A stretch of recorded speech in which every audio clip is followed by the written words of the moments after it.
you know, in the fandom, I like to hear always some good news. And we have some today. And how can we put this? Japan's new prime minister is an anime and manga fan. But before we start, don't forget to hit that like, subscribe, share this video, hit that notification bell, switch to all so you receive all of our notifications here on CutieCast TV and Madman with the Show. So, Japanese newly elected Prime Minister Fumio Kishida, well, he is a fan of the Demon Slayer series, anime and manga, and now that he is in office, he pledges that he will do his best to help support anime and manga during his term. And that's a good thing. That's a good thing that you hear something of this nature because, there's not enough of this on this side of the world that you need people to support the content that's being created out there. That basically we need to keep those who want to destroy the elements of stuff for the fans, people that enjoy. Today, these days, people don't want the politics. They don't want to see, you know, who's going to be gay next, who's going to be a trans next. You know, nobody really cares about it. Even in the LGBTQ, there's only very few people that wants that. There have been studies and there have been polling that supports that. And it's out there. And the thing about it is, these guys want to wave the flag and says, well, here, we've got Superman's son is gay now, and one of the Robins is gay now, and that's great, and all that. You don't change the characters. There are other characters you could use that are gay, and you don't use them. See, the thing is with anime and manga, and this is why anime and manga is so popular now and it's overtaken over on this side, is because basically there is something out there for everyone. In the case of the newly elected prime minister, he likes Demon Slayer.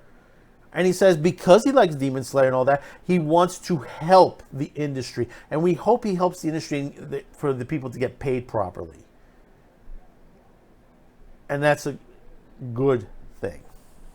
I mean, here you have a politician who has to deal with a lot that's going on his plate. I mean, including COVID-19, relations with China, the growing mental illness that is going on in the country. And if you haven't realized it, in Japan, there is a mental illness crisis going on. There's a big depression, suicide rates, even children. There are high rates in the children committing suicide. So basically, you know, you have to look at what is important. And if you don't think manga and anime are important in that country, then you don't know what's going on, really. People need to escape from things, from all the things that are going on in the world. Right now, things are not too great in the world. And for Hollywood and the TV industry and the comic book industry to throw in all the problems of the world into their product, not realizing what they're doing is that they're destroying the legacy of some of these products. Two, people don't want to see them. You already see this in the box office. Which is better right now? James Bond or Venom? Both films not the greatest in the world, but the Venom one is making more money. Why? Because it's not throwing in a lot of the politics that what No Time to Die has put in, even though there is some in it.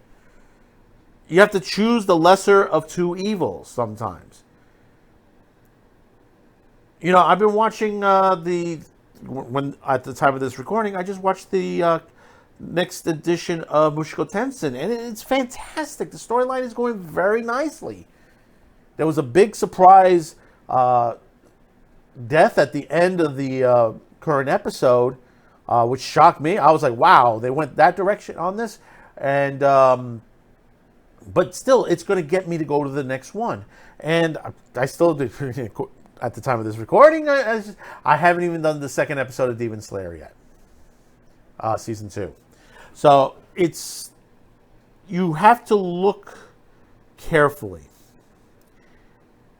And you got to peek through, you got to look at the guy behind the curtain. It's not hard to see what's going on in the West. All these companies have hired gender study students, people who have taken those classes. All they are is activists. You've seen what happened at Netflix, how they're attacking the Chappelle concert, the last one that he just did recently, which they said, oh, he was being racist and stuff like that. Did you watch the program? Did you watch it? I mean, George Takei was out there criticizing, oh, he didn't make fun of the Jews and this and that. Then you didn't see it. See, that is the major problem. I mean, this touts back years that this happens. I mean, even in the Catholic Church, when they condemn some of the movies that come out, a perfect example, The Last Temptation of Christ. If you haven't seen it, it is a wonderful film. It's very well acted. Defoe does a great job as Christ. And people are saying, no, Christ couldn't have a wife and kids. This is all wrong. But listen to the title. The Last Temptation of Christ. Spoilers here. It was the devil tempting Christ with a vision of what his life would be if he got off the cross and decided to have a wife and kids. That's what it was. That's all it was. It was showing that the devil was trying to tempt him in this way. And guess what? How it ended. He was still on the cross. And did not go by the temptation.